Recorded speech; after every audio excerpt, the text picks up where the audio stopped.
CH31 क्या आर्य अपने विवाह प्रमाण पत्र की रक्षा करेगी? हरीन के मुंह से सच्चाई सुनने के बाद परवान बहुत देर तक आहें भरता रहा। तभी कालवीर ने हंसते हुए कहा, हे आप लोगों ने मुझे सचमुच इतना मनोरंजक दृश्य देखने का मौका दिया। चुरू कबीला जो बड़ी मुश्किल से आज इस तरह तियान सिटी में पहचान बनाने में कामयाब हुआ, लेकिन अचानक से कबीले में एक ऐसा कमीना शामिल हो गया जिससे मुझे तक शर्मिंदगी महसूस हो रही है। कलवीर की आवाज़ तिरस्कार से भरी हुई थी। उसने एक नज़र अर्थ पर डाली और बोलना जारी रखा, आज चुरू कबीले की सभा है और चुरू कबीले ने जिन लोगों को आमंत्रित किया है उसके अलावा किसी भी बाहरी व्यक्ति को यहाँ कोई जगह नहीं है। लीडर परवान, अभी भी आप किसका इंतजार कर रहे हैं? जल्दी से कचरे के टुकड़े को कबीले से बाहर निकालो और आज के बाद इसे कबीले के अंदर आधा कदम रखने की अनुमति भी नहीं होनी चाहिए। परवान ने एक लंबी आह भरी और कुछ देर तक झिझकने बाद अर्थ का सामना करते हुए उसने बोलना शुरू किया। अर्थ, पहले बुजुर्ग ने ये पहले ही स्वीकार कर लिया है कि आप उनके पोते नहीं हो। आपके शरीर में चुरू कबीले का खून भी नहीं है। हालांकि हमारे चुरू कबीले ने तुम्हें 16 वर्षों तक पाला है, लेकिन इस बीच तुम्हें भी सच्चाई के बारे में कुछ पता नहीं था। लेकिन अब सच जानने के बाद तुम जल्द से जल्द हमारा चुरू कबीला छोड़ दो और आज के बाद तुम्हारा और चुरू कबीले का कोई रिश्ता नहीं होगा। इसके अलावा तुम्हें अब से चुरू कबीले में कदम रखने की भी अनुमति नहीं है। सभी की नज़रें एक बार फिर अर्थ के ऊपर टिक गईं और कई लोगों ने चुपचाप अपने दिलों में आह भरी। हालांकि अर्थ के चेहरे पर इस वक्त गम का कोई नामो निशान भी नहीं था। परवान के शब्दों को सुनने के बाद वो थोड़ा मुस्कुराया और बोला, लीडर और बुजुर्गों को ज़्यादा परेशान होने की ज़रूरत नहीं है, क्योंकि अगर अब मैं चुरू कबीले से किसी भी प्रकार संबंधित नहीं हूँ, इसलिए मैं बिना देर किए यहाँ से चला जाऊँगा। वह हरीन के सामने आया। उसको देखकर कुछ देर तक उसकी आंखें कांपती रहीं और फिर उसने अचानक पूछा, दादाजी, अगर मैं आपका पोता नहीं हूँ तो मेरे वास्तविक माता पिता कौन हैं? हरीन को पहले से ही पता था अर्थ ये सवाल जरूर पूछेगा। उसने अपनी आंखें बंद कर ली और अपना सिर हिलाते हुए कहा, मुझे नहीं पता। अधीर तुम्हें बाहर से उठाकर लाया था। यहाँ तक वो भी ये बात नहीं जानता था कि तुम्हारे असली माता पिता कौन थे।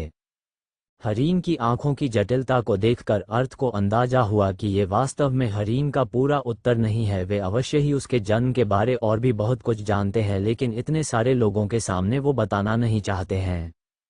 अर्थ ने तुरंत हरीन के सामने घुटने टेक दिए और ईमानदारी से बोला, दादाजी, भले ही मैं आपका असली पोता नहीं हूँ, लेकिन इन 16 वर्षों में मेरे साथ आपने सबसे अच्छा व्यवहार किया है। आपने मुझे बड़ा किया है, मुझे शिक्षित किया है, मेरी रक्षा की है। मैं इन 16 वर्षों के आपके स्नेह को कभी नहीं लौटा सकता। आप जैसे दयालु दादाजी को पाकर मैं बेहद खुश हूँ। भले ही मुझ में चुरू कबीले का खून नहीं हो, लेकिन इससे कोई फर्क नहीं पड़ता। आप मेरे दादा हैं और मैं आपका पोता। मैं आपके स्नेह को हमेशा अपने दिल में रखूंगा। जब तक दादाजी को कोई आपत्ति नहीं होगी, मैं हमेशा आपका पोता रहूंगा। अर्थ के शब्दों से हर किसी को अपने दिल में कपकपी महसूस हुई। हरीन ने जोर से अपना सिर हिलाया और कर्कश आवाज में कहा, अच्छा है, ये बहुत अच्छा है। और इसी के साथ उन्होंने अर्थ को उठाने के लिए अपना हाथ आगे बढ़ाया, लेकिन अर्थ उनके हाथ से बचते हुए नीचे झुका और उन्हें 3 बार प्रणाम किया। उसके बाद उसने सारिका और हरीन से कहा, दादाजी और छोटी चाची, मेरे जाने के बाद जो भी हो, लेकिन आपको अपनी रक्षा करनी होगी और अपने स्वास्थ्य का उचित ध्यान रखना होगा। उसके बाद अर्थ खड़ा हुआ। उसके माथे पर हल्का पसीना था, लेकिन उसके चेहरे पर अभी भी एक मुस्कान बनी हुई थी और इसी के साथ उसने कबीले से बाहर जाने के रास्ते की ओर चलना शुरू कर दिया। वो वास्तव में अभी जाना नहीं चाहता, क्योंकि वो अपने दादा और छोटी चाची की रक्षा करना चाहता था, लेकिन वो अभी ऐसा करने में असमर्थ था। अगर वो ऐसा करने की कोशिश भी करता तो वो उनकी रक्षा करने की बजाय वो उन पर बोझ बन जाता। अर्थ, सारिका सिसकते हुए चीखी और उसके पीछे दौड़ी, लेकिन हरीन ने उसे पकड़ लिया। सारिका की चीख सुनकर अर्थ के कदम थोड़े धीमे जरूर हुए, लेकिन उसने मुड़कर नहीं देखा और दरवाजे की ओर आगे बढ़ता रहा। कोई नहीं जानता था कि इस समय उसके शांत चेहरे के पीछे कितना गुस्सा और जानलेवा चमक छिपी हुई है। अर्थ अत्यंत बुद्धिमान और चतुर था, लेकिन उसके पास इतनी शक्ति नहीं थी कि वो उन लोगों के खिलाफ लड़कर अपने दादाजी और छोटी चाची की रक्षा कर सके। इस समय उसके पास कबीला छोड़ने के अलावा और कोई विकल्प नहीं था। जिस दिन उसका पूर्ण जन्म हुआ था, उसी दिन से उसे ताकत हासिल करने की इच्छा थी, और ताकत एक ऐसी चीज थी जिसे मनुष्य शुरू से ही सहज रूप से प्राप्त करता था। इस समय उसकी ये इच्छा हजारों गुना तेज बढ़ गई थी। वह अपने दादा और छोटी चाची की रक्षा करने के लिए, सारे अपमान का बदला लेने के लिए, और जिन्होंने आज अपना घिनौना चेहरा दिखाया है, उन लोगों को पछताने पर मजबूर करने के लिए वो अपार शक्ति हासिल करना चाहता था। वह कालवीर को इस तरह की मौत देना चाहता था कि उसके साथ वालों को उसकी लाश तक नसीब न हो, और वो इस समय पूरे चुरू कबीले से अपने अपमान का बदला लेना चाहता था। मेरे दादाजी और छोटी चाची की रक्षा करना, मैं आपसे विनती करता हूँ। अर्थ ने आर्या के पास से गुजरते समय उससे धीमी आवाज में विनती करते हुए कहा, जिसे केवल वो ही सुन सकती थी। यह आदमी जो कई रहस्यों से भरा हुआ था, जब उसने ऐसा कहा तो उसकी आंखों में एक याचना दिख रही थी। शायद उसने अपने पूरे जीवन काल में पहले किसी से भी इस तरह भीख नहीं मांगी थी, क्योंकि उसकी याचना विशेष रूप से हृदय विदाकर लग रही थी। आर्या का दिल जोर से कांप उठा, और उसे तुरंत एक घुटन का एहसास होने लगा। वो उसकी मदद नहीं कर सकती थी, लेकिन उसने अनजाने में ही धीरे से अपना सिर हाँ में हिला दिया।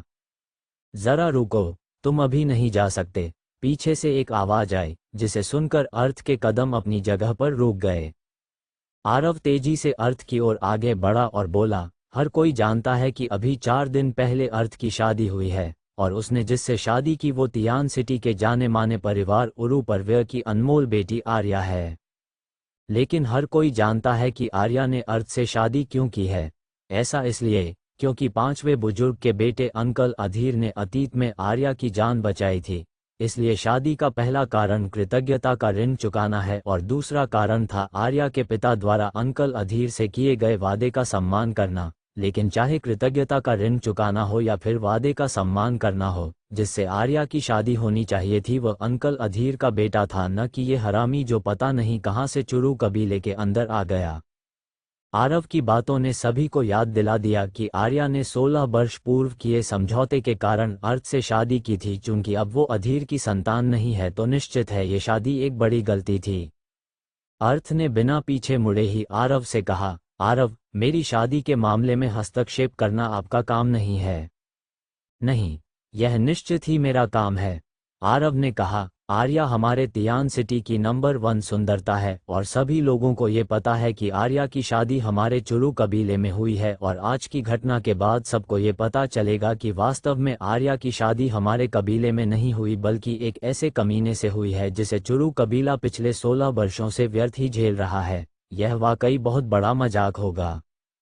आरव ने अपनी नज़र पीछे घुमाई और आर्या एवं उसके पिता प्रताप को देखा, और एक फिर अपनी आवाज़ ऊंची करते हुए कहा, लीडर प्रताप, मैंने जो सुना है उसके अनुसार आप और अंकल अधीर काफ़ी अच्छे दोस्त बन गए थे, और हो सकता है कि आपकी इच्छा अर्थ के साथ अपनी बेटी की शादी कराने की हो। लेकिन अब जब सच्चाई सामने आ गई है कि अर्थ वास्तव में अंकल अधीर का बेटा नहीं है, बल्कि एक ऐसा कमीना लड़का है जिसकी पहचान का किसी को अता पता नहीं है, ऐसे आपको निश्चित ही अपने दिल में पछतावा हो रहा होगा। प्रताप उसकी बात पर चुप रहे, लेकिन उनके चेहरे के भाव वास्तव में कुछ भयानक लग रहे थे। इसी समय चुरू कबीले के बाकी शिष्यों ने, जो आर्या और अर्थ की शादी से जलते थे, उन्होंने चिल्लाना शुरू कर दिया, आरव सही कह रहा है, अर्थ हमोर कबीले से नहीं है और आर्या की शादी हमारे कबीले में हुई थी, इसलिए अब इस शादी को रद्द कर देना चाहिए। 5वें बुजुर्ग को पहले से ही पता था कि अर्थ हमारे कबीले में से नहीं है, फिर भी उन्होंने ये शादी होने दी। ये निश्चित ही एक बहुत बड़ा धोखा है। ये कचरा नंबर 1 सुंदरता वाली आर्या के साथ रहने के लायक नहीं है। जल्दी से इस शादी को रद्द करो और फिर इसे कबीले से बाहर निकाल दो। लीडर प्रताप, कृपया आप भी कुछ बोलिए। क्या इतने सालों तक 5वें बुजुर्ग द्वारा झूठ बोले जाने के बाद आप नाराज नहीं हैं? क्या आप अपनी बेटी की शादी को केवल एक मजाक बनते देखना चाहते हैं? एक के बाद एक आवाजें चुरू कबीले में गूंजने लगी। व्यंग्य, आलोचना, खुशी और अपमान से भरी आवाजें इस समय सुनी जा सकती थीं। जो लोग अर्थ और आर्या की शादी से ईर्ष्या कर रहे थे, उन्हें आखिरकार अपना गुस्सा निकालने का मौका मिल गया था। इस समय परवान ने ठंडे स्वर में अपना फैसला सुनाया। अर्थ, आपने सभी की बातों को सुना है। आपको उरु कबीले की अनमोल बेटी से शादी करने का कोई अधिकार नहीं था। हमारे चुरू कबीले को तियान सिटी में हंसी का पात्र न बनने दें और कबीले को शर्मिंदा होने से बचाने के लिए चुरू कबीला छोड़ने से पहले अपना विवाह प्रमाण पत्र हमें सौंप दें। अर्थ कुछ नहीं बोला, उसने अपना विवाह प्रमाण पत्र निकाल लिया। वह हमेशा से ही इस विवाह प्रमाण पत्र को अपने पास रखता था। ऐसा इसलिए था क्योंकि चुरू कबीले के भीतर ऐसे लोगों की कमी नहीं थी जो इस विवाह प्रमाण पत्र को नष्ट करना चाहते थे। एक बार जब आरव ने वह प्रमाण पत्र देखा तो उसे छीनने के इरादे से वो अर्थ की ओर दौड़ा, लेकिन अर्थ दूसरी ओर चला गया और विवाह प्रमाण पत्र आर्या के हाथों में रख दिया। आर्या ने अवचेतन रूप से विवाह प्रमाण पत्र पकड़ रखा था। उसकी स्थिति इस समय ऐसी हो गई थी जैसे कि वह समाधि में हो। पति और पत्नी के रूप में हमें अलग होना चाहिए या नहीं, इसका निर्णय हमेशा हमारे बीच होना चाहिए। यहाँ तक देवताएं को भी हमारे बीच हस्तक्षेप करने का अधिकार नहीं है। अर्थ ने आर्या को देखा और उससे ठंडी आवाज में कहा। इसके बाद उसने तुरंत अपनी आवाज धीमी कर ली और आर्या को प्यार से देखते हुए कहा, लेकिन इस समय मेरे पास इस विवाह प्रमाण पत्र की रक्षा करने के लिए पर्याप्त शक्ति नहीं है, इसलिए मैं इसे केवल आपको दे सकता हूँ। यदि आप अभी भी मेरी पत्नी बने रहना चाहती हैं तो इसे अपने पास रखो और इसकी रक्षा करो, और यदि आप अपनी स्वतंत्रता को पुनः प्राप्त करना चाहती हैं तो इसे तुरंत नष्ट करके अपनी आज़ादी को प्राप्त कर लो। हालांकि विवाह प्रमाण पत्र और निर्णय की जिम्मेदारी आर्या पर छोड़कर उसने एक पुरुष के रूप में अपने गौरव का एक छोटा हिस्सा खो दिया, लेकिन उसके पास इसके अलावा और कोई विकल्प नहीं था। तो क्या होगा आगे कहानी में? क्या आर्या विवाह प्रमाण पत्र की रक्षा करेगी या फिर उसे फाड़कर अर्थ के साथ अपने रिश्ते से मुक्त हो जाएगी? जानने के लिए पढ़िए the warrior only on pocket novel पर। अर्थ ने विवाह प्रमाण आर्या को सौंप दिया था और उसने जैसे ही आर्या को विवाह प्रमाण पत्र कसकर पकड़ते हुए देखा तो उसने हल्की सी मुस्कान दी और सिर हिलाया। उसने हरीन, सारिका और प्रताप पर एक आखिरी नज़र डाली और फिर मुख्य प्रवेश की ओर चल दिया और बिना पीछे मुड़े कबीले से बाहर निकल गया और सभी की दृष्टि से गायब हो गया। अर्थ चुरू कबीले में कोई महत्वपूर्ण व्यक्ति नहीं था, यहाँ तक वो कबीले के बीच कचरा समझा जाता था। भले ही उसके आज के भाषण ने बहुत से लोगों को चकित कर दिया था, लेकिन इससे उसके प्रति लोगों की धारणा में कोई बदलाव नहीं आया।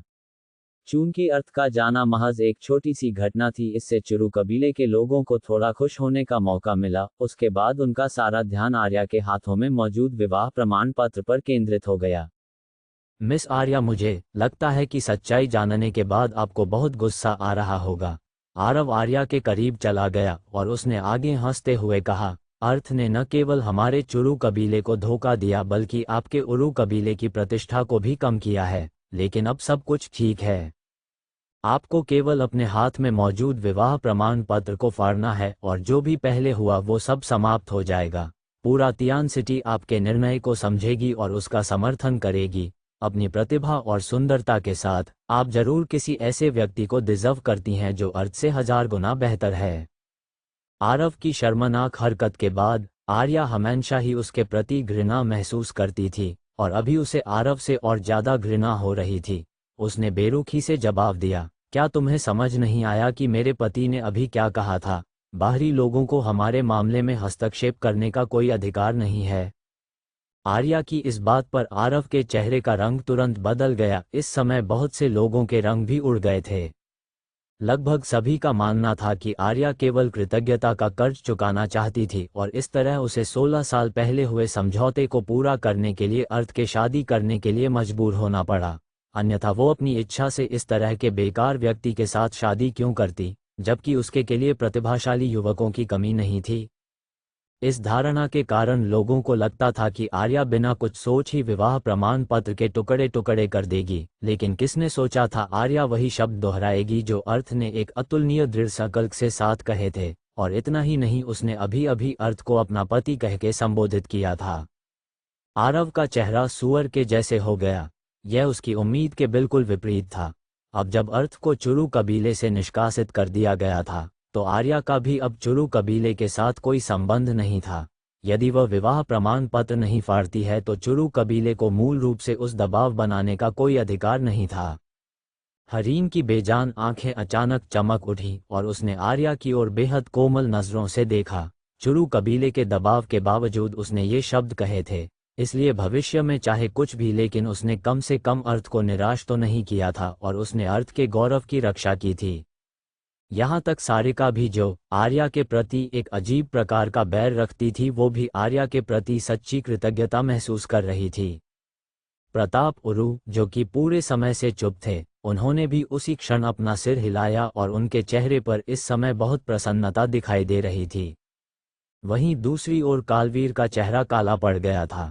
यदि आर्या ने विवाह प्रमाण पत्र नहीं फाड़ा तो कालवीर को उसे प्राप्त करना बहुत ही ज्यादा मुश्किल होने वाला था, क्योंकि उसके पीछे बुजुर्ग मोशान था, जो चुरु संप्रदाय में अनुशासन डिपार्टमेंट का सेकंड लीडर था, और वो पुराने जमाने का एक बहुत सख्त व्यक्ति था। यहाँ तक कि कालवीर भी उससे बहुत डरता था। बुजुर्ग मोशान इस बार कालवीर के साथ आया था। इसके दो कारण थे, पहला उसकी रक्षा करना और दूसरा उस पर निगरानी रखना और उसे कुछ ऐसा करने से रोकना जो चुरु संप्रदाय की प्रतिष्ठा को खराब करे। मोशान ने कालवीर को अपनी इच्छानुसार फ्लर्ट करने की अनुमति तो दी थी, लेकिन वह उसे कभी किसी और की पत्नी चुराने की अनुमति नहीं देगा, फिर भले ही कालवीर चुरु संप्रदाय के लीडर का बेटा ही क्यों ना हो। लेकिन कालवीर अभी भी चुरु संप्रदाय का युवा गुरु था। वो चुप कैसे बैठ सकता था? उसने अपनी भौहें नीचे कर ली और बलपूर्वक आदेश देते हुए आर्या से कहा, यह आपका निर्णय नहीं होगा। इस विवाह ने चुरु कबीले की प्रतिष्ठा को प्रभावित किया है, और चुरु कबीले की उत्पत्ति चुरु संप्रदाय से हुई है। इसका मतलब है कि इससे हमारे चुरु संप्रदाय की प्रतिष्ठा भी प्रभावित होती है, और मैं किसी को भी अपने संप्रदाय की प्रतिष्ठा को धूमिल करने की अनुमति नहीं दे सकता। झुनी, जाओ और वह विवाह प्रमाण पत्र नष्ट कर दो। हाँ युवा मास्टर, झुनी ने कहा। कलवीर ने एक जबरदस्ती का एक अविश्वसनीय कारण बताया, लेकिन किसी ने भी उसकी बात का खंडन नहीं किया। बुजुर्ग मोशान ने भी कुछ नहीं कहा। झुनी तुरंत मंच से कूदकर नीचे गया और आर्या की ओर एक हमला किया, जिसका निशाना आर्या के हाथ में मौजूद विवाह प्रमाण पत्र था। आर्या अपनी ताकत के साथ उसका सामना नहीं कर सकती थी। वो ताकतवर चुरु संप्रदाय का सदस्य था और तियान सिटी में कोई भी व्यक्ति उसका सामना करने के लायक नहीं था। इसलिए सभी को यही लगने लगा कि अब आर्या के हाथ में मौजूद विवाह प्रमाण पत्र अवश्य ही नष्ट हो जाएगा। लेकिन जैसे ही झुनी का हमला पूरा होने वाला था, उतने में आसमान से एक सनसनाहट की आवाज के साथ बेहद ठंडी हवा का झोंका आया और झुनी हवा में उड़ते हुए कई फीट दूर जाकर गिरा। वो फर्श पर पड़ा रहा और ठंड से कांपता रहा। उसके पास उठने की भी ताकत नहीं बची थी। अगर कोई गौर से देखता तो उसे उसके पूरे शरीर पर बर्फ की एक पतली परत जमी हुई दिखाई देती। माहौल में आए अचानक इस बदलाव से हर कोई आश्चर्य से चिल्ला उठा। बुजुर्ग मोशान, जिसने इतने समय से अपनी आंखें बंद कर रखी थी, उसने अचानक अपनी आंखें खोलीं और आकाश की ओर देखा। इसी समय आसमान से एक स्पष्ट और ठंडी आवाज सुनाई दी, आप चुरु संप्रदाय के लोग क्या वाकई इतने अधिक सक्षम हो गए हैं कि मेरे संप्रदाय की शिष्या के विवाह के मामलों में भी हस्तक्षेप करना शुरू कर दिया? आखिर तुम लोगों को ऐसा करने का अधिकार किसने दिया? नीले आकाश में सफेद बादलों के साथ एक महिला तैर रही थी, जो कि पूरी तरह सफेद कपड़े पहने हुए थी और अपनी ठंडी आंखों से नीचे मौजूद लोगों को देख रही थी। उसका रंग असाधारण रूप से बर्फ जैसा सफेद था और उसके ओंठ सिंदूरी रंग के थे। उसकी त्वचा चिकनी और गोरी थी। उसमें अद्वितीय आकर्षण और शुद्ध पवित्रता थी, मानो कोई चांद के महल से परी उतर आए हो।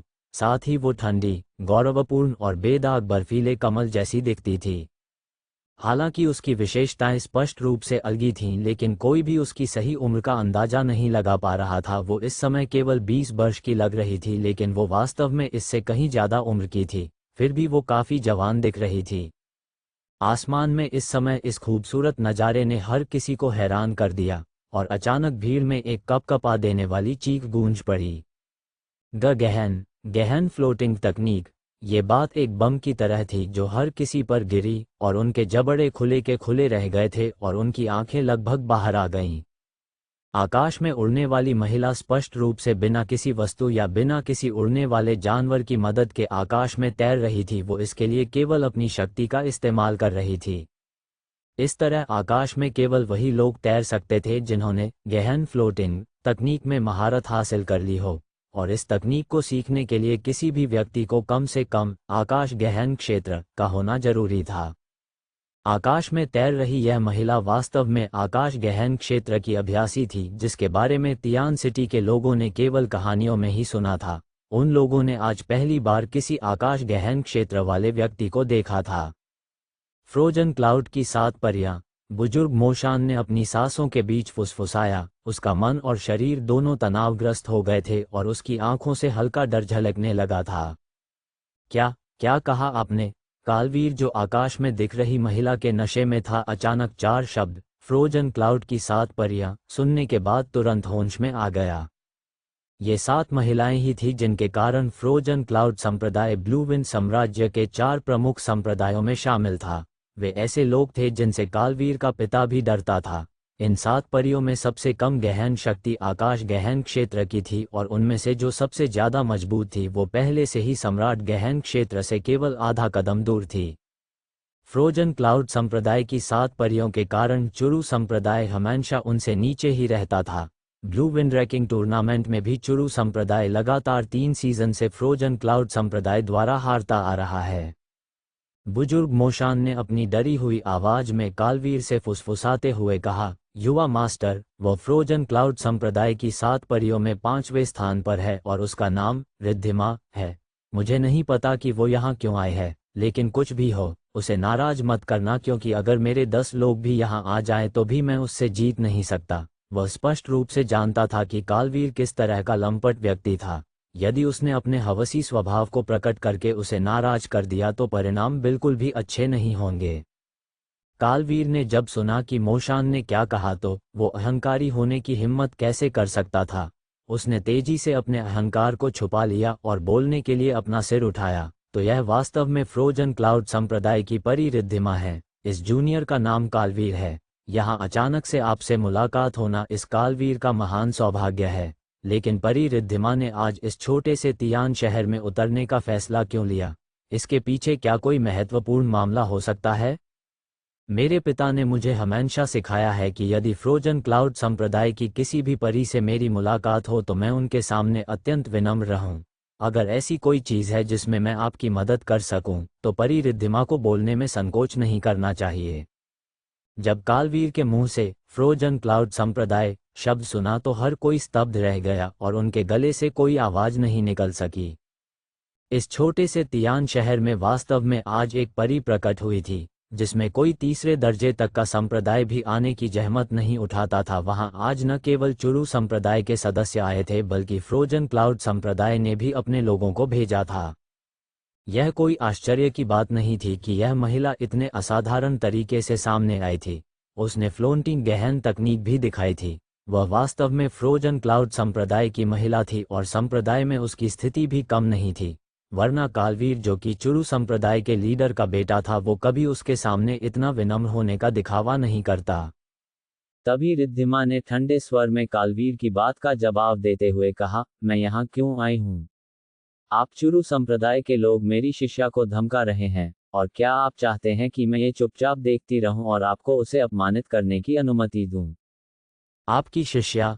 कालवीर कुछ देर तक असमंजस से देखता रहा, फिर बाद में भयभीत होते हुए उसने कहा, परी रिद्धिमा, आप जिस शिष्या के बारे में बात कर रही हैं, कहीं वो आर्या तो नहीं है? कालवीर ने इतना कहा ही था कि आर्या रिद्धिमा के पास गई और उसके सामने झुककर प्रणाम करते हुए उसे मास्टर कहा। उस एक साधारण शब्द को सुनकर कालवीर का चेहरा काला पड़ गया और आरव भी पूरी तरह से अचंभित हो गया। पूरा चुरू कबीला और तियान सिटी के रईस लोग भी भौचक के रह गए। उन्हें इस तरह का सदमा लगा जैसे कि उनके दिलों ने धड़कना ही बंद कर दिया हो। जिन लोगों ने इस समय आर्या को देखा, उनके चेहरे अतुलनीय रूप से हैरान और भयभीत हो गए। प्रताप को देखने वालों की नजरें भी अचानक बदल गईं। आरव काफी देर तक अपनी जगह पर बुद्ध बना खड़ा रहा और अचानक ठंडे पसीने से तरबतर हो गया। आर्या वास्तव में फ्रोजन क्लाउड संप्रदाय की शिष्या थी और वो पहले ही उसके साथ छेड़छाड़ करने की कोशिश कर चुका था, लेकिन उस समय आर्या ने केवल उसे एक सबक सिखाया था जिसकी नाराजगी उसके मन में अब तक थी। लेकिन अब उसे अपना जिंदा वापस लौटना भी एक उपकार लगने लगा, वरना ऐसा कौन था जो स्वतंत्रता पूर्वक फ्रोजन क्लाउड संप्रदाय की शिष्या के साथ बदतमीजी करने के बाद भी सही सलामत बच सका हो। इसके अलावा आज किस तरह अर्थ और आर्या को अलग होने पर मजबूर किया गया, जो कि पूरी तरह आरव की योजना थी जिसे उसने कालवीर के सामने पेश किया था ताकि अर्थ के जाने के बाद कालवीर उसे प्राप्त कर सके। लेकिन ये योजना पूरी तरह से विफल हो गई थी। अगर रिद्धिमा को इस बात का पता चल गया तो फिर आरव को आज मरने से कोई भी नहीं बचा सकता था। तो क्या होगा कहानी में आगे? क्या रिद्धिमा आरव को सबक सिखाएगी? और चुरू कबीले से निकलने के बाद कहाँ गया है अर्थ? जानने के लिए पढ़िए the warrior only on pocket novel पर। CH33 रिद्धिमा ने किया मामले में हस्तक्षेप। कालवीर को जब आर्या के सच के बारे में पता चल गया तो उसने रिद्धिमा से अत्यंत विनम्र स्वर में कहा, आर्या अप्रत्याशित रूप से आपकी नेक शिष्या है। ये बात इस जूनियर को पता नहीं थी, इसी कारण ये गलत फहमी हुई है। अगर मैं ये बात पहले से जानता तो मैं ऐसी हिम्मत कभी नहीं करता। यदि आर्या उसके चुरू संप्रदाय की शिष्या होती तो वो उसे कैसे भी हासिल करके रहता। यदि वो किसी अन्य बड़े संप्रदाय के शिष्य के साथ बदतमीजी करता तो हो सकता था वे लोग कालवीर को जान से मार देते। लेकिन फ्रोजन क्लाउड संप्रदाय के मामले में ऐसा नहीं था। फ्रोजन क्लाउड संप्रदाय के लोग रक्त संबंधी नहीं होते थे। उनके सभी शिष्य केवल महिलाएं ही होती थीं जिन्हें पूरे ब्लूविन साम्राज्य के सबसे प्रतिभाशाली लोगों में से चुना गया था। इस कारण फ्रोजन क्लाउड संप्रदाय सबसे छोटा संप्रदाय था, लेकिन ताकत के मामले में वो दूसरा सबसे ताकतवर संप्रदाय था। इसी बात से उनकी असाधारण प्रतिभा का पता लगाया जा सकता था। फ्रोजन क्लाउड संप्रदाय के प्रत्येक शिष्य की योग्यता काफ़ी ज़्यादा होती थी और प्रत्येक शिष्य को संप्रदाय का संरक्षण प्राप्त था। इसलिए यदि कालवीर ने उनके शिष्य के साथ कुछ भी करने की कोशिश की तो चाहे वो शिष्य संप्रदाय में सबसे निचले स्तर का ही क्यों न हो, फ्रोजन क्लाउड इसके कालवीर को तो जान से मारता ही, लेकिन इसके साथ ही वो पूरे चुरू संप्रदाय को भी बर्बाद करके रख देता। इसलिए कोई भी उनके साथ उलझना नहीं चाहता था, फिर चाहे वो साम्राज्य का सबसे ताकतवर संप्रदाय ही क्यों न हो। गलतफहमी। ये सबसे अच्छा है कि ये केवल गलतफहमी है। क्या आप अब भी मेरी शिष्या के विवाह प्रमाण पत्र को नष्ट करना चाहते हैं? रिद्धिमा ने उदासीन भाव के साथ कालवीर से पूछा। इस समय कोई भी रिद्धिमा से नजरें मिलाने की हिम्मत नहीं कर पा रहा था। हालांकि वो एक अत्यंत सुंदर महिला थी जिसे देखकर वहां उपस्थित सभी पुरुषों को लगा कि वो मून पैलेस की एक परी है, लेकिन इस वक्त उनके पास उसकी सुंदरता को निहारने के लिए जरा सी भी हिम्मत नहीं थी।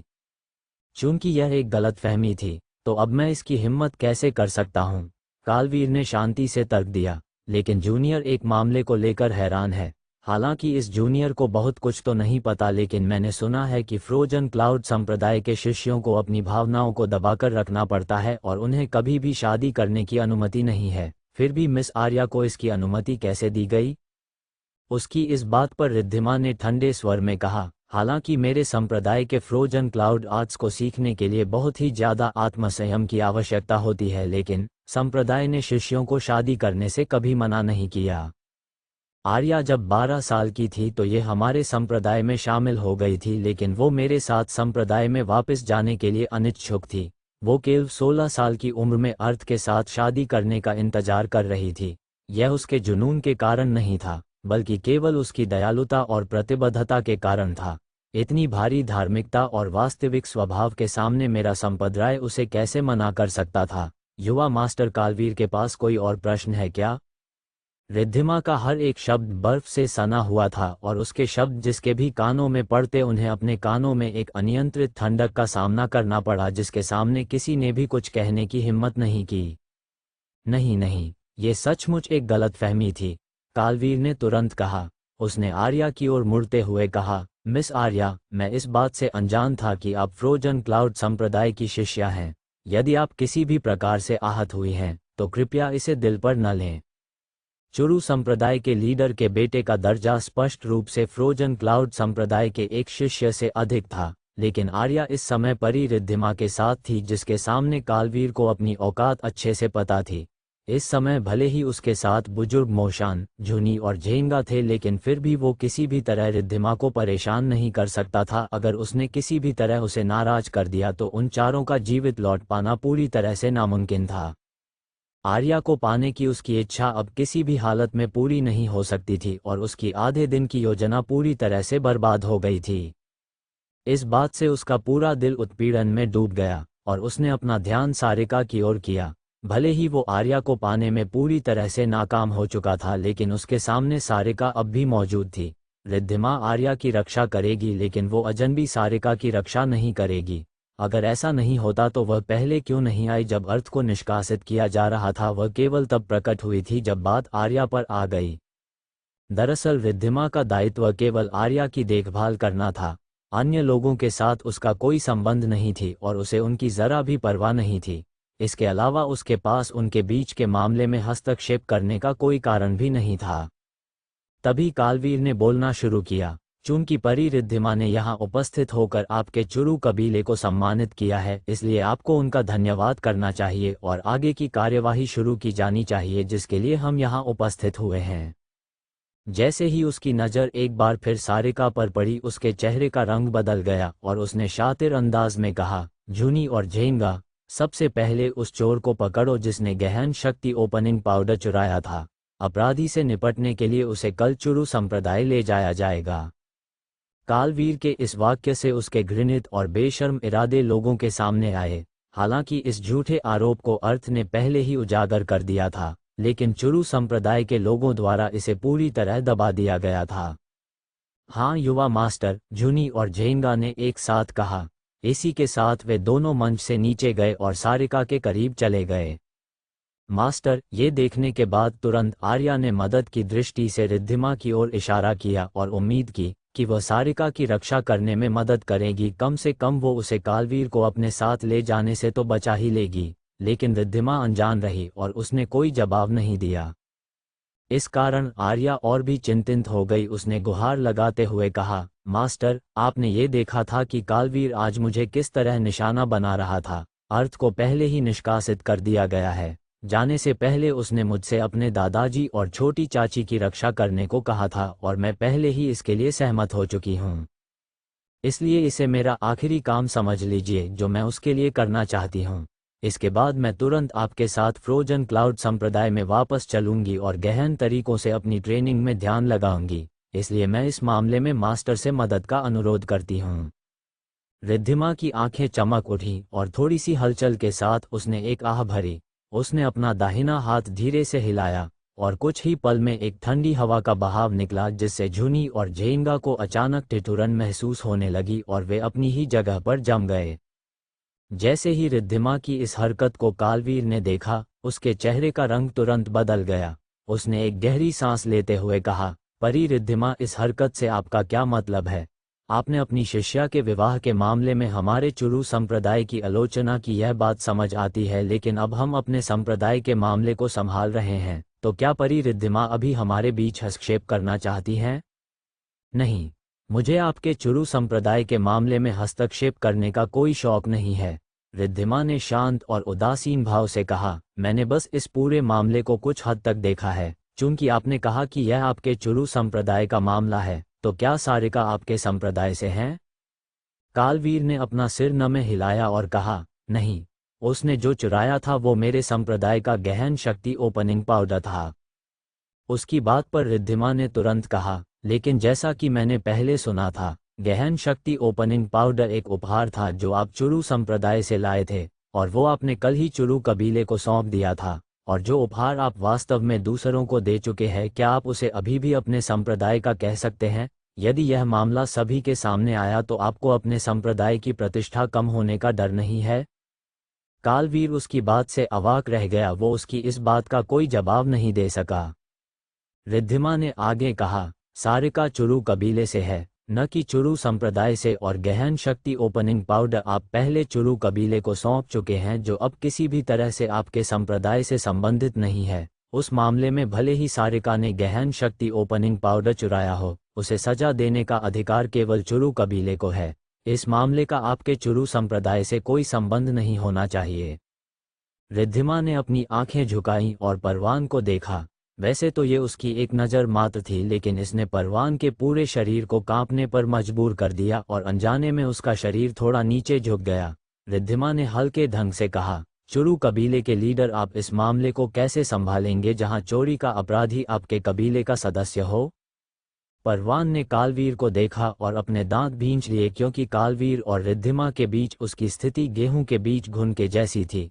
उसने मजबूरी में कहा, यदि इस कबीले का कोई सदस्य चोरी का अपराध करता है तो उसके लिए सबसे कम सजा पीछे के पहाड़ों में 3 महीने की कैद होगी, लेकिन सारिका ने जो चुराया है वो चुरू संप्रदाय का महत्वपूर्ण खजाना था, इसलिए उसे कड़ी सजा दी जानी चाहिए और इसे पीछे के पहाड़ों में 15 साल की कैद होनी चाहिए। इस समय कालवीर का चेहरा गुस्से से लाल था। भले ही वो शांत रहने का दिखावा कर रहा था, लेकिन उसके अंदर गुस्से का ज्वालामुखी फट रहा था। कालवीर भले ही एक मूर्ख व्यक्ति था, लेकिन वो ये बात अच्छे से समझ रहा था कि रिद्धिमा ने पहले ही उसकी प्रतिष्ठा को कम होने से बचा लिया है। अगर वो चाहती तो वो उसकी सारी योजनाओं का पर्दाफाश कर देती, जिससे कालवीर की प्रतिष्ठा राख में मिल जाती और उसे इतने सारे लोगों के सामने बुरी तरह से शर्मिंदा होना पड़ता। हालांकि रिद्धिमा ने सार्वजनिक रूप से कालवीर के इरादों को लोगों के सामने उजागर नहीं किया और सारिका को बेगुनाह भी साबित नहीं किया, लेकिन फिर भी हरीन ने उसके प्रति गहरा सम्मान व्यक्त किया, क्योंकि उसका दिल कृतज्ञता से भर गया था। रिद्धिमा फ्रोजन क्लाउड संप्रदाय की 7 परियों में से एक सम्मानित और चरित्रवान व्यक्ति थी, जिसने चुरू कबीले की एक लड़की के लिए कदम उठाया था। इसे एक प्रमुख उपकार और बड़ी दयालुता माना जा सकता है। उसने सारिका को कम से कम कालवीर के द्वारा कुचले जाने से तो बचा ही लिया था। हरीन ने चौथे बुजुर्ग को देखकर कहा, मैंने चुरू कबीले को 16 वर्षों तक धोखे में रखा, इसलिए मुझे भी वही कड़ी सजा मिलनी चाहिए। रिद्धिमा के सामने चौथा बुजुर्ग कुछ भी बोलने की हिम्मत कैसे कर सकता था, इसलिए उसने हरीन की बात पर कुछ नहीं कहा और वो चुपचाप हरीन और सारिका को लेकर पीछे के पहाड़ों की दिशा में चला गया। इस तरह यह मामला 15 वर्षों की सजा के साथ समाप्त हो गया। आर्या ने सोचा कि रिद्धिमा सारिका के लिए इतना ही कर सकती थी, लेकिन यह स्पष्ट था कि हरीन ने अपने लिए सजा का अनुरोध केवल सारिका के साथ रहने और उसे सुरक्षित रखने के लिए किया था। इस कारण अब आर्या को उनकी चिंता करने की जरूरत नहीं थी। इसके बाद क्या होगा वो उनके भाग्य पर निर्भर करता है। अब हम गुरु और शिष्य के लिए यहाँ रुकने का कोई कारण नहीं है, रिद्धिमा ने उदासीनता के साथ आर्या से कहा। उसके बाद उसने अपनी नज़र कालवीर की ओर करते हुए उसे अंतिम चेतावनी देते हुए कहा, युवा मास्टर कालवीर, आपके तियान सिटी छोड़ने के बाद भी मैं तियान सिटी के आसपास रहूंगी। इतना कहकर वो आर्या के साथ आसमान में गायब हो गई। रिद्धिमा के अंतिम शब्दों से कालवीर ने अपने दांत भींच लिए। उसके शब्दों से यह स्पष्ट था कि उसने कालवीर को सारिका के साथ खिलवाड़ न करने की चेतावनी दी थी। हालांकि रिद्धिमा ने ये शब्द केवल सारिका की सुरक्षा के लिए कहे थे। चूंकि वो उसकी रक्षा करनी चाहती थी, इसलिए वो चाहती थी कि यह सुरक्षा अंत तक बनी रहे। रिद्धिमा के साथ आर्या के जाने के बाद कालवीर ने एक जोरदार मुक्का मारा, जिससे उसकी कुर्सी 2 हिस्सों में टूट गई। उसे लगा था कि वह 2 सुंदरियों को प्राप्त करेगा, लेकिन उसने ये कभी नहीं सोचा था कि उसकी योजना पर इस तरह पानी पड़ जाएगा और उसकी योजना का परिणाम केवल एक महत्वहीन व्यक्ति का निष्कासन और 2 लोगों का कैद हो जाना होगा। इस समय वह इस तथ्य से बिल्कुल अनजान था कि वह केवल वो पाने में असफल रहा जो वह चाहता था, बल्कि उसकी वजह से चुरू संप्रदाय पर एक बड़ा खतरा आते आते बच गया था। तियान सिटी के बाहरी इलाके में एक खंडहर बन चुके घर के कोने में अर्थ चुपचाप बैठा हुआ था। उसने अपने शक्तिहीन शरीर को पीछे दीवार से टिका रखा था। उसकी बेजान चमकती आंखें अंतरिक्ष को घूर रही थी। इस समय उसकी स्थिति ऐसी थी जैसे कि उसकी आत्मा पहले ही उसका शरीर छोड़ चुकी हो। वह पिछले कई घंटों से इसी स्थिति में बना हुआ था। एजियो क्लाउड महाद्वीप में उसके माता ने उसे छोड़ दिया था और अपनी मृत्यु तक वो इस बात का पता नहीं लगा पाया था कि उसके जन्मदाता कौन थे। उनकी अंतिम निशानी के रूप में उसके पास एकमात्र चीज जो थी वो वह चांदी का पेंडेंट था, जिसे वो हमेशा अपने गले में पहन के रखता था। ब्लू विंड साम्राज्य में जब वह छोटा था तो उसके माता की मृत्यु हो गई थी, लेकिन वो इसके बारे में कम से कम जानता तो था कि उसके माता पिता कौन थे। इसके अलावा उसके एक दादाजी और एक छोटी चाची भी थी, लेकिन भगवान ने उसके साथ एक और भद्दा मजाक करने का फैसला किया और उसे पता चला कि ये तो उसकी नकली पहचान थी। उसके दादा उसके सगे दादा नहीं थी और छोटी चाची भी उसकी छोटी चाची नहीं थी। वह वापस उसी स्थिति में आ गया था जिस स्थिति में एजियोर क्लाउड महाद्वीप पर था। उसे अभी भी पता नहीं था कि उसके असली माता पिता कौन थे, और उसे ये भी पता नहीं था कि उसका उपनाम सरनेम क्या था। 2 जन्मों के अनुभव ने उसके मन के दायरे को चौड़ा कर दिया था, लेकिन वह अभी भी अचानक सामने आए इस सच को स्वीकार करने में असमर्थ था कि वह वास्तव में अपनी असली पहचान के बारे में कुछ भी नहीं जानता था और वह कहाँ से आया था। वास्तव में मैं कौन हूँ और मुझे आगे कहाँ जाना चाहिए? अर्थ ने जोर से चिल्लाया। तो क्या होगा कहानी में आगे? कहाँ जाएगा अर्थ? क्या वो कभी अपनी असली पहचान के बारे में पता लगा पाएगा? जानने के लिए पढ़िए the warrior only on pocket novel पर। CH34 अर्थ के बदले की शुरुआत। अर्थ को चुरू कबीले से निष्कासित किए जाने का मतलब था कि अब वो चुरू कबीले के भीतर पैर भी नहीं रख सकता था, साथ ही वो अब तियान सिटी में भी नहीं रुक सकता था। उसका अब तक तियान सिटी में होने का एकमात्र कारण था कि उसे अपने दादाजी और छोटी चाची की चिंता हो रही थी। वह तियान सिटी छोड़ने से पहले कम से कम एक बार अपने दादाजी और सारिका को सुरक्षित देखना चाहता था। समय धीरे धीरे बीतते गया और फिर आकाश में अंततः अंधेरा हो गया। पूरे दिन कुछ भी न खाने के बाद भी अर्थ को भूख का एहसास भी नहीं था। जब एक बार पूरी तरह से रात हो गई तो अर्थ ने आखिरकार अपना सिर थोड़ा ऊपर उठाया। उसकी बेजान आंखें धीरे धीरे एक भयानक चमक में बदल गईं, जैसे कि वह कोई भयानक पिशाच हो। वह भयान तरीके से हंसा जैसे कि नरक की कोई दुष्ट आत्मा हंस रही हो। अपनी ठिठुरती हंसी के बीच उसने धीरे से अपना हाथ बढ़ाया और उसकी हथेली पर गहरे हरे रंग की घास का एक पौधा दिखाई देने लगा। ये वास्तव में तारा छुपाने वाली घास थी जो उसे अपनी शादी की रात को पहाड़ पर मिली थी। जैसे ही उसने अपनी हथेली पर तारा छुपाने वाली घास को देखा, अचानक उसके होंठ से एक गहरी हरे रंग की चमक निकली जिसने उस घास को पूरी तरह से अपने अंदर ढक लिया। इस गहरी हरे रंग की चमक के बीच तारा छुपाने वाली घास अजीब तरीके से मुड़ने और सिकुड़ने लगी। फिर आखिरकार उसकी हथेली पर गहरे हरे रंग का पाउडर दिखने लगा। अर्थ ने धीरे से एक फूंक मारी जिससे सारा पाउडर हवा में उड़ गया और केवल एक पारदर्शी मोती उसके हाथ में रह गया। यह आकाश विष मोती की सबसे मूल क्षमता, जड़ी बूटी शोधन क्षमता थी जो स्वर्ग का भी विरोध कर सकती थी। कोई भी दवा बनाने के लिए अक्सर विभिन्न प्रकार जड़ी बूटियों को मिलाने, संशोधित करने और अतिरिक्त प्रभावों के लिए गहन ऊर्जा शामिल करने की आवश्यकता। ये प्रक्रिया एक बहुत ही जटिल प्रक्रिया थी, साथ ही दवा की औषधीय शक्ति भी कम होने का डर रहता था। इसके अलावा दवा बनाने में असफलता की संभावना भी हमेशा बनी रहती थी। विशेष रूप से जब बात उच्च श्रेणी की दवा बनाने की आती थी तो उसके लिए दुर्लभ सामग्री खरीदने के लिए न केवल भारी मात्रा में सोने के सिक्कों की आवश्यकता होती थी बल्कि असफल होने की संभावना और भी अधिक होती थी। एक बार जब असफल हो गए तो सब कुछ खत्म हो जाएगा। इसके अलावा हर किसी के पास उच्च श्रेणी की दवा बनाने की क्षमता नहीं होती थी। इसके लिए अच्छे चिकित्सा कौशल, अच्छी कड़ाही, शांत माहौल और गहन ऊर्जा की बहुत अधिक आवश्यकता होती थी। लेकिन यदि किसी ने आकाश विष मोती का उपयोग किया तो उसे इसके बारे में कोई चिंता करने की जरूरत नहीं थी। ऐसा इसलिए क्योंकि यह कम से कम समय में किसी भी जड़ी बूटी को परिष्कृत करके उसे गोली में बदल सकता था और इस प्रक्रिया में कोई भी औषधीय शक्ति कम नहीं होती थी। इसके अलावा असफल होने की भी कोई संभावना नहीं थी। एक बार जब आकाश विष मोती अपने मालिक को पहचान लेता था तो यह उसके विचारों के साथ विलीन हो जाता था और अपने मालिक के हर एक विचार का पालन करता था। ये भयानक क्षमता दुनिया के किसी भी इंसान को आकाश विष मोती का दीवाना बनाने के लिए काफ़ी थी। उस समय एजियो क्लाउड महाद्वीप पर महाद्वीप के प्रत्येक शीर्ष पायदान वाले संप्रदाय ने अथर्व का मृत्यु तक पीछा किया। इसका कारण आकाश विष मोती की जहरीली क्षमता नहीं थी बल्कि इसकी भयानक औषधि शोधन और मिश्रण क्षमता था। जब तक किसी दवा के लिए उपयुक्त और पर्याप्त सामग्री मौजूद थी, आकाश विष मोती के माध्यम से कम समय में सुरक्षित रूप से सबसे उत्तम दवा बनाई जा सकती थी। अगर आकाश विष मोती की क्षमता की बात आकाश महाद्वीप में फैल जाती तो निश्चित ही बहुत बड़ा हंगामा खड़ा होने में देर नहीं लगती और अर्थ का पीछा करने वालों की संख्या एजियो क्लाउड महाद्वीप की तुलना में कम नहीं होगी। अपने हाथ में पारदर्शी मोती को देखकर अर्थ की मुस्कान और ज्यादा भयानक हो गई। उसने अपना मुंह खोला और उसे सीधा अपने मुंह में रखा और निगल लिया। इसके बाद उसका शरीर अचानक कांप उठा और धीरे धीरे अपनी जगह पर गायब हो गया, जैसे कि वो अचानक बाष्पीकृत हो गया हो। स्टार कंसीलिंग पिल एक ऐसी पिल थी जिसे बनाने के लिए केवल तारा छुपाने वाली घास को परिष्कृत करके बनाया जा सकता था और इसे एक बार खाने के बाद किसी का शरीर 3 घंटे तक के लिए इनविजिबल हो सकता था। तारा छुपाने वाली घास एक अकल्पनीय वस्तु थी, लेकिन इससे जो स्टार कंसीलिंग पिल बनाई गई थी उसकी क्षमता और भी ज्यादा खतरनाक थी, क्योंकि इसने जो परिणाम दिया वो आकाश महाद्वीप के मनुष्यों के सामान्य ज्ञान से कहीं अधिक था।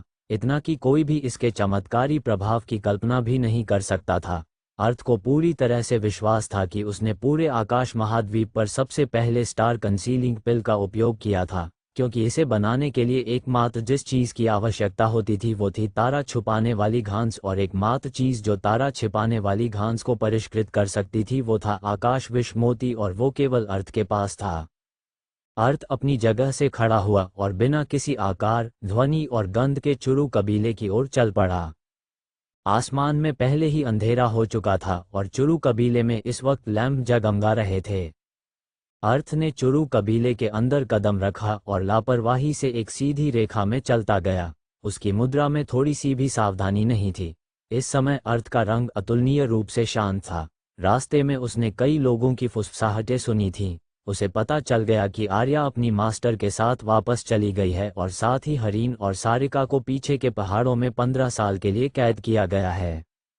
चुरू कबीले की आज की सभा के समापन के बाद आरव का अंतिम चयन किया गया, जो अगले ही दिन कालवीर के साथ चुरू संप्रदाय जाएगा। अर्थ जब अतिथि कक्ष के पास पहुंचा तो वह वहां पर रुक गया और चुपचाप अंदर की बातें सुनने लगा। उसके कानों में कालवीर की आवाज सुनाई दी। आरव, भले ही आज का मामला विफल हो गया, लेकिन इसमें आपका कोई दोष नहीं है। किसन सोचा था कि आर्या फ्रोजन क्लाउड संप्रदाय की शिष्य निकलेगी। आपका चरित्र वास्तव में मुझे पसंद है, इसलिए जब तक आप चुरू संप्रदाय में उचित रूप से आज्ञाकारी बने रहते हैं, मैं आपके साथ गलत व्यवहार नहीं करूंगा। धन्यवाद यंग मास्टर। यंग मास्टर, आप मेरे जीवन के सबसे महान व्यक्ति हैं। मैं हमेशा आपके प्रति वफादार और सच्चा रहूंगा। मैंने आर्या के इस तरह के मामले की कल्पना नहीं की थी, लेकिन सारिका को फंसाने की मेरी योजना पूरी तरह से बर्बाद नहीं हो सकती। हालांकि परिरिद्धिमा के कारण यंग मास्टर उसे अभी छू नहीं सकते, लेकिन अगर यंग मास्टर 1 या 2 वर्षों के बाद यहाँ आने का एक कारण ढूंढ सकते हैं तो फिर देखते हैं कि सारिका कैसे बच सकती है। हे। आरव का लहजा कुछ हद तक लापरवाह हो गया था और यह स्पष्ट था कि वह नशे में था। जैसे ही अर्थ उनकी बातों को सुन रहा था, उसका चेहरा अत्यधिक ठंडा हो गया और उसने अपनी दोनों मुट्ठियां भींच ली। बाद में वो उत्तरी प्रांगण की ओर मुड़ा और वहां से जाने लगा। इस समय अचानक ही उसके हाथ में एक छोट खंजर आ गया था। उत्तरी प्रांगण का 11 नंबर आंगन आरव का था और इस समय वहां एक भी व्यक्ति नजर नहीं आ रहा था। अर्थ ने धक्का देकर दरवाजा खोला और अंदर प्रवेश कर गया। उसने एक नज़र कमरे के लेआउट पर डाली और जोर से हंसा, और फिर सीधे सामने की खिड़की की ओर चला गया और खिड़की के किनारे चुपचाप खड़ा हो गया और आरव के आने का इंतजार करने लगा। उसे ज्यादा देर इंतजार नहीं करना पड़ा और कमरे का दरवाजा खुल गया और इसके साथ ही शराब की खुशबू से महकता हुआ आरव समर के सहारे कमरे में दाखिल हुआ। इस समय अगर वो मर भी जाए तो भी इस बात का पता नहीं लगा सकता था कि उससे 2 कदम की दूरी पर एक व्यक्ति खड़ा है जो ठंडे स्वर में उसे ही देख रहा था। आरव नशे में इस हद तक बेहोश था कि वह सीधे बिस्तर पर जा गिरा। अर्थ आरव के बिस्तर के सामने चला गया और धीरे से अपने हाथ में छोटा खंजर पकड़ लिया। आमने सामने के मुकाबले में स्पष्ट रूप से आरव के सामने अर्थ की कोई बराबरी नहीं थी। यहाँ तक स्टार कंसीलिंग पिल खाने के बाद इस बात की गारंटी नहीं थी वो आरव को मारने में कामयाब हो पाएगा। ऐसा इसलिए था क्योंकि अर्थ के पास कोई गहन शक्ति नहीं थी और उसके हाथ में जो साधारण खंजर था वह जरूरी नहीं कि वो आरव के शरीर को भेद सके, जिसमें नवजात गहन क्षेत्र की 3रे स्तर की ताकत थी। इसके अलावा स्टार कंसीलिंग पिल की इनविजिबल करने की क्षमता भी पूरी तरह अजेय नहीं था। यदि इस बीच अर्थ किसी व्यक्ति द्वारा छू लिया जाता है तो उसका शरीर पूरी तरह से सबके सामने आ जाएगा। इसलिए यदि वो अपने हमले से हल्का सा भी चूक जाता है और गलती से भी आरव से टकरा जाता है तो वो बुरे तरीके से फंस सकता था, जिसका परिणाम केवल मौत ही होता। हालांकि इस समय आरव पूरी तरह से नशे में था, इसलिए अर्थ के लिए यह बिल्कुल परफेक्ट मौका था। अर्थ ने खंजर उठाया और अपने शरीर की पूरी ताकत का इस्तेमाल करते हुए आरव के डेंटियन के बाईं और नाभि से 2 इंच ऊपर बेरहमी से खंजर घोंप दिया और तुरंत पीछे कूदकर कमरे के कोने में खड़ा हो गया। अर्थ उस एक वार से सीधे आरव का गला काट सकता था जिससे उसकी जान जा सकती थी, लेकिन उसने ऐसा नहीं किया। अगर आरव इतनी आसानी से मर गया तो अर्थ अपने दिल के अंदर की नफरत को पूरी तरह दूर कैसे करता। वह आरव के चुरू संप्रदाय में जाने के खूबसूरत सपने को पूरी तरह से कुचलना चाहता था और उसे स्वर्ग से नरक में आने का अनुभव कराना चाहता था और उसकी हालत मौत से बदतर करना चाहता था। आह! आरव के पेट का निचला हिस्सा फटने से भारी मात्रा में खून बाहर निकल आया पहले से ही नशे में धुत आरव बिस्तर से नीचे गिर गया और उसके मुंह से एक मरते हुए सूअर की तरह चीख निकली। दर्द से फर्श पर लौटते हुए उसने अपने पेट को पकड़ लिया।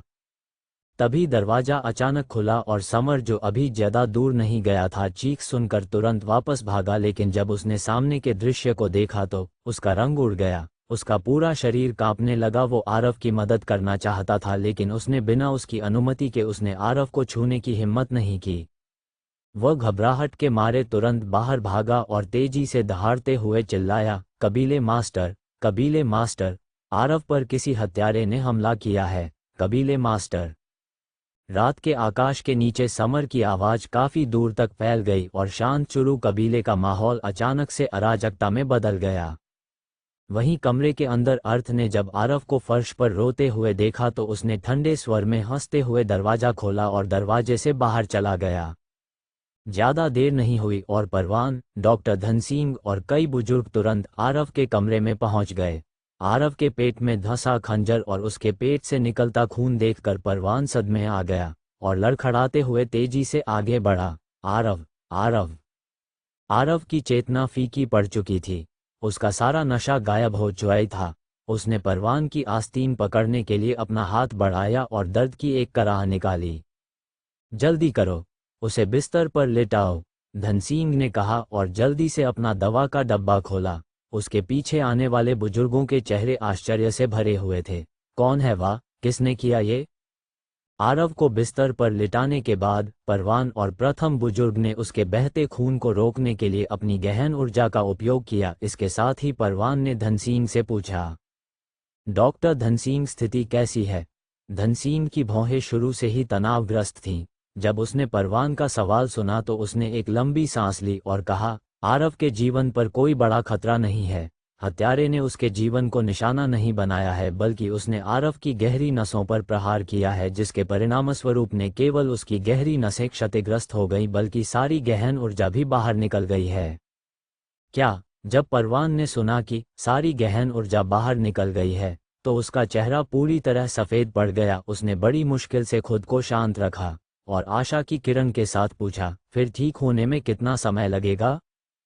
उसकी बात पर धनसिंह ने अपना सिर हिलाया और कहा, दुर्भाग्य से उसकी सारी ऊर्जा पहले ही खत्म हो चुकी है, जिसे प्राप्त करना असंभव है। लेकिन उसकी गहरी नसों को अभी भी ठीक किया जा सकता है और गहरी नसें ठीक होने के बाद उसे एक बार फिर शुरुआत से प्रशिक्षण लेना होगा।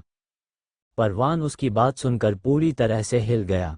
चुरू कबीले को आखिरकार चुरू संप्रदाय में प्रवेश करने का मौका मिल गया था। आरव ने इस अत्यंत दुर्लभ अवसर को प्राप्त करने के लिए बहुत मेहनत की थी ताकि अंत में वो आसमान की ऊंचाई में उड़ सके। फिर भी इस खूबसूरत सपने के पूरे होने से एक रात पहले उसके साथ इस तरह की घटना घट गई, जिससे उसकी सारी गहन शक्ति नष्ट हो गई और उसकी गहरी नसें भी विकृत कर दी गईं और उसका सपना अब केवल एक सपना ही रह गया जो कभी पूरा नहीं हो सकता था। कौन, आखिर कौन इतना दुर्भावनापूर्ण हो सकता है? कौन? परवान को पूरा शरीर गुस्से से कांपने लगा था। मूल रूप से उसने सोचा था कि आरव का चुरू संप्रदाय में प्रवेश करना एक असाधारण खुशी की घटना थी। इस बारे में वह इतना उत्सुक था कि उसने आरव की कल की यात्रा के लिए उसके कपड़े और उसका सामान तक पैक कर दिया था। लेकिन अचानक ही स्वर्ग की ओर 2 कदम चलने से पहले ही वह नरक में आकर गिर गया था। लीडर, आपको पहले शांत रहना होगा। आरव अभी भी होश में है, इसलिए वह बता सकता है कि यह घटिया काम किसने किया है। पहले बुजुर्ग ने उदासीन भाव के साथ कहा, तो क्या होगा कहानी में आगे? क्या आरव को पता लग पाएगा कि उस पर हमला करने वाला अर्थ था? क्या अर्थ इतने में ही आरव को जाने देगा या फिर उसके साथ और भी कुछ करने वाला है? जानने के लिए पढ़िए the warrior only on pocket novel पर। CH35। आरव की दुर्दशा। कुछ देर बाद परवान अपने होश में वापस आया और जल्दी से आरव के पास गया और उससे पूछा, आरव, क्या तुमने उस व्यक्ति को देखा जिसने तुम्हें चाकू मारा? इस समय तक धनसिंह आरव की पट्टी कर चुका था, जिससे उसका खून बंद हो गया था। उसने हल्के से अपना सिर हिलाया और दर्द से जवाब दिया, पता नहीं, मैंने किसी को नहीं देखा। किसी को नहीं देखा? परवान ने अपनी आंखें चैमली कर लीं। तभी प्रथम बुजुर्ग ने कहा, ये प्रांगण हमारे चुरू कबीले के केंद्र में स्थित है, फिर भी वास्तव में किसी ने घुसपैठ करके इस घटना को अंजाम दिया। मेरे विचार से जिस किसी ने भी ऐसा किया है उसे हमारे कबीले की बहुत अच्छे से जानकारी होनी चाहिए। या फिर ये भी हो सकता है कि वो व्यक्ति हमारे कबीले में से ही कोई हो। अपनी बात खत्म करने के तुरंत बाद उसकी नज़र अनजाने में ही तीसरे और चौथे बुजुर्ग पर पड़ी। पहले बुजुर्ग के तर्क ने परवान को बुरी तरह से झकझोर दिया। तियान सिटी में चुरू कबीला सबसे ताकतवर माना जाता था। चुरू कबीले की सुरक्षा के चलते किसी बाहरी व्यक्ति का घुसपैठ करके इतनी बड़ी घटना को अंजाम देना वाकई एक बहुत बड़े जोखिम का काम था, और इसके साथ ही किसी बाहरी व्यक्ति से आरव के संबंध भी खराब नहीं थे। इसलिए कौन ऐसा व्यक्ति हो सकता था जिसने उसकी हत्या का प्रयास किया? यदि घटना को अंजाम देने वाला चुरू कबीले का ही कोई सदस्य था तो ये समझना अचानक आसान हो गया। जहां तक कारण की बात है तो स्वाभाविक रूप से आरव के चुरू संप्रदाय में जाने से उस व्यक्ति को ईर्ष्या होगी। इसलिए यदि वो आरव को अपंग कर दे या फिर मार दे तो चुरू संप्रदाय किसी और का चयन करेगा। इसीलिए उसने आरव के नशे में होने का फायदा उठाया और घटना को अंजाम दिया। जैसे ही परवान ने इसके बारे में सोचा उसका दिल ठंडा हो गया और वो सतर्क हो गया, क्योंकि उसके बगल में खड़ा दूसरा, तीसरा और चौथा बुजुर्ग सबसे बड़े संदिग्ध थे। वे सभी अपने पाते को चुरू संप्रदाय में जाने का सपना देखते थे। अपने पोतों को चुरू संप्रदाय में भेजने के लिए अगर उन्हें ऐसा पागलपन भरा काम भी करना पड़े तो ये अजीब नहीं होगा। आरव की चोट अब कैसी है? परवान ने अपने दांत पीसते हुए पूछा। घाव से खून बहना पहले ही बंद हो चुका है। अभी के लिए तो कोई खतरा नहीं है, लेकिन आरव को पूरी तरह से ठीक होने में 15 दिन का समय लगेगा, और जहां तक मिस्टिक वेंस की बात है तो उन्हें ठीक होने में कुछ महीने का समय लग सकता है। उस समय आरव को गहन शक्ति का प्रशिक्षण नए सिरे से शुरू करना होगा, धनसिंह ने सच्चाई बताते हुए जवाब दिया। इसी समय दरवाजे से घबराहट भरी चीख सुनाई दी। आग, आग! अस्पताल और दक्षिणी प्रांगण में आग लगी हुई है। धनसिंह तुरंत बेरहमी से घूमा और इस तरह भागा जैसे उसे अपनी जान की कोई परवाह ही नहीं है। अस्पताल में अनगिनत जड़ी बूटियां और उपचार के संसाधन संग्रहित थे। वे सब उसके लिए अपनी जान से भी बढ़कर थे। परवान और अन्य लोग भी चौंक गए, क्योंकि दक्षिणी प्रांगण वो स्थान था जहां पर लीडर और अन्य बुजुर्ग रहते थे। चारों बुजुर्ग भी बिना कुछ कहे बेतहाशा बाहर निकल गए। परवान थोड़ा झिझका और आरव से कहा, आरव, अभी के लिए तुम्हें कोई खतरा नहीं है। अच्छा, तुम आराम करो और किसी भी चीज़ के बारे में मत सोचो। मैं तुम्हारे अपराधी को जल्द से जल्द गिरफ्तार करूंगा। इतना कहने के बाद परवान भी तेजी से बाहर भागा और सीधे दक्षिणी प्रांगण की ओर चला गया। उस स्थान पर महत्वपूर्ण संपत्ति रखी हुई थी जो उसने अपने पूरे जीवन में अर्जित की थी। अब जब उसने सुना कि वहां आग लग गई है तो वह अगर वहां नहीं जाता तो सारी संपत्ति नष्ट हो जाती। आरव कमरे में अकेला रह गया था। उसकी गहरी नसें क्षतिग्रस्त हो गई थीं और गंभीर चोट लगने के कारण वो बिस्तर से हिल भी नहीं पा रहा था। उसका पूरा शरीर इतना कमजोर हो गया था कि वह अपनी एक उंगली भी नहीं उठा पा रहा था। तभी दबे कदमों की आवाज़ आरव में कानों में सुनाई दी। इस आवाज़ से उसके रोंगटे खड़े हो गए। जैसे ही उसने बड़ी मुश्किल से आवाज़ की दिशा में अपना सिर घुमाया तो देखा कि एक व्यक्ति उसके करीब आ रहा है, जिसे कभी भी चुरू कबीले में नहीं दिखना चाहिए था। अर्थ एक भूत की तरह उसके सामने प्रकट हो गया था, जिसे देखकर आरव की आंखें अविश्वास से चैमली हो गईं। अर्थ को स्पष्ट रूप से चुरू कबीले से निकाल दिया गया था और उसे कबीले में प्रवेश करने की अनुमति नहीं थी, तो फिर वो यहाँ कैसे आ सकता था? स्टार कंसीलिंग पिल के प्रभाव से अर्थ 3 घंटे तक जब चाहे अपने शरीर को उजागर कर सकता था और जब चाहे अदृश्य कर सकता था। वह आरव के बिस्तर के सामने खड़ा हुआ और उसे उदासीनता से देखते हुए कहा, क्या हुआ आरव, तुम बेहद आश्चर्यचकित दिख रहे हो। कैसे? तुम यहाँ कैसे हो सकते हो? आरव ने टालमटोल भरी कर्कश आवाज में कहा। उसने बिस्तर से उठकर बैठने के लिए काफी मेहनत की, लेकिन मुश्किल से आधा हाथ ही उठा सका और वापस लेट गया। मैं यहाँ कैसे हो सकता हूँ? अर्थ मुस्काराया और लेटे हुए आरव की आंखों से लेकर उसके पूरे शरीर में एक अजीब विस्मयकारी भय का अनुभव किया। उसने धीरे से वो खंजर उठाया जो धनसिंह ने उसके पेट से निकाल दिया था। अर्थ ने वो खंजर आरव के ऊपर तान दिया और कहा, बेशक, मैं अपना हिसाब करने आया हूँ। कैसा हिसाब? कौन सा हिसाब? क्या तुम्हें पता है कि तुम क्या कर रहे हो?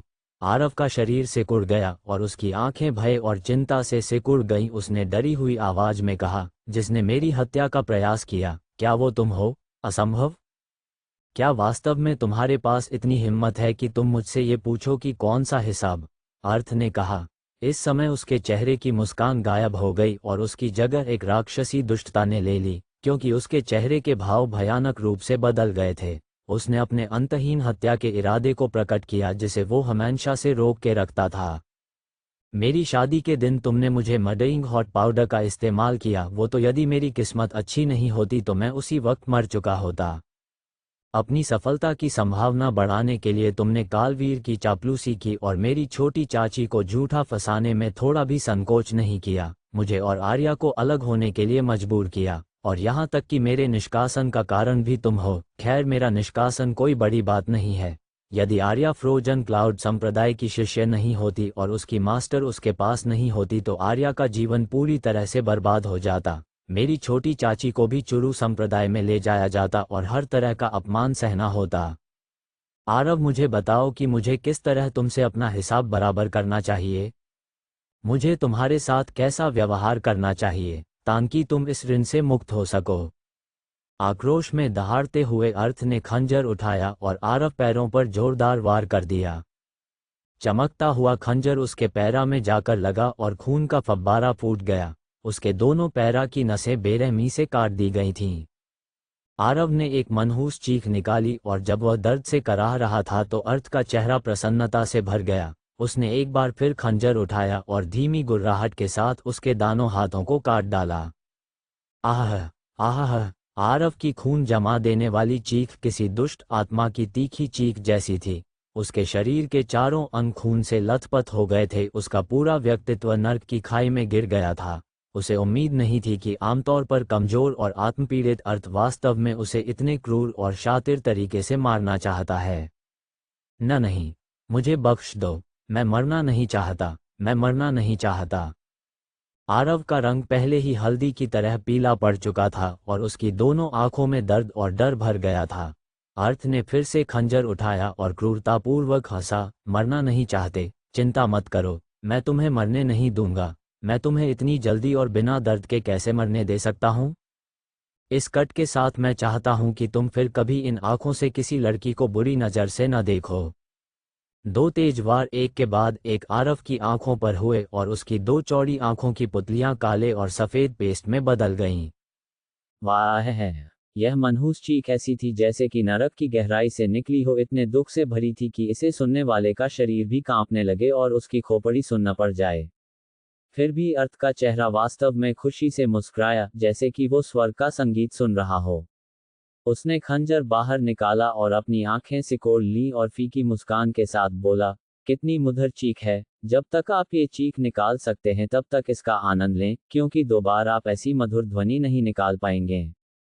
मैं चाहता हूं कि तुम अपने जीवन काल में अपने मुंह से बात ना करो।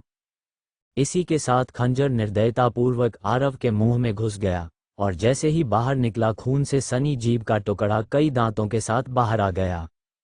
मैं चाहता हूं कि तुम अपने जीवन में इन कानों का उपयोग भी न करो। खंजर आगे की ओर चमका और चमकीले रंग का खून चारों ओर लहराया और आरव के दोनों कान उड़ गए। मैं चाहता हूं कि तुम बिना वंश बढ़ाए ही मर जाओ। लाल रंग का खूनी खंजर एक बार फिर लहराया, नीचे की ओर झुकाया गया और आरव की कमर के नीचे एक जोरदार वार किया गया। आह! आरव का शरीर बुरी तरह से अकड़ गया और यहाँ तक उसकी बेहद कर्कश चीख भी धीरे धीरे शांत हो गई। वहीं दूसरी ओर अस्पताल और दक्षिणी प्रांगण की आग असाधारण रूप से अजीब थी। आसपास के लोगों ने किसी भी संदिग्ध व्यक्ति को नहीं देखा था। यहाँ की अस्पताल के दरवाजे पर खड़े गार्ड ने भी किसी को अंदर जाते या बाहर आते नहीं देखा था। लेकिन सौभाग्य से आग ज्यादा भीषण नहीं थी और इस पर आसानी से काबू पा लिया गया था। परवान ने तुरंत सब कुछ व्यवस्थित किया और बाद में वो धनसीन पर चिल्लाते हुए चिंता में डूब गया, जैसे कि उसे कुछ समझ में आ गया हो। वो एक फिर जल्दी से आरव के आंगन में लौट आया। जैसे ही उसने दरवाजा खोला और आरव का नाम चिल्लाने वाला था, लेकिन इसके बजाय सामने का नज़ारा देखकर उसका पूरा शरीर अकड़ गया, जैसे कि उसे शरीर पर भयानक रूप से बिजली गिर गई हो। आरव अब अपने बिस्तर पर नहीं था, बल्कि एक मरे हुए कुत्ते की तरह फर्श पर पेट के बल लेटा हुआ कांप रहा था। उसका पूरा शरीर खून से लथपथ था। उसके दोनों हाथ उसके शरीर से अलग हो चुके थे और पैरों पर गहरे घाव थे।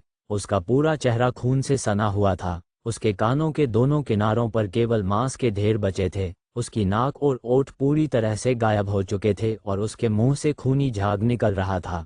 उसकी दोनों आंखों के बीच से लाल और सफ़ेद तरल की एक धारा निकल रही थी। उसका निचला शरीर भी पूरी तरह से चमकीले लाल रंग से ढका हुआ था। ये दृश्य देखकर धनसीन का पूरा शरीर तब तक कांपता रहा जब तक कि उसके दोनों घुटने जमीन पर नहीं टिक गए। अपने पूरे मेडिकल करियर के दौरान उसने कई बड़ी से बड़ी और छोटी से छोटी चोटें देखी थीं, लेकिन इतना क्रूर, खूनी और बेहद दर्दनाक दृश्य कभी नहीं देखा था। जैसे ही उसने आरव का रंग देखा तो उसे पता चला कि वो मरा नहीं है और उसका जीवन काल थोड़ा सा भी कमजोर नहीं हुआ था, लेकिन इस तरह की भयावह स्थिति मौत से सैकड़ों हजारों गुना दयनीय थी। परवान का पूरा शरीर कांप उठा, उसके दिल के टुकड़े टुकड़े हो गए और उसका रंग सफ़ेद पड़ गया। जैसे ही आरव को महसूस हुआ कि कोई उसके करीब आ रहा है, उसका शरीर हिल गया और एक कर्कश और निराशाजनक कराह निकली जो खून के बुलबुलों से भरी हुई थी। परवान का शरीर लड़खड़ाते हुए एक कदम आगे बढ़ा और अचानक ही बेतहाशा चिल्लाया, जैसे कि वह पागल हो गया हो। ये कौन है? कौन है जिसने ये दुष्कृत्य किया है? तो क्या होगा कहानी में आगे? क्या परवान को कभी पता चल पाएगा कि ये काम अर्थ ने किया है? और अब कहाँ जाने वाला है अर्थ? जानने के लिए पढ़िए the warrior only on pocket novel पर।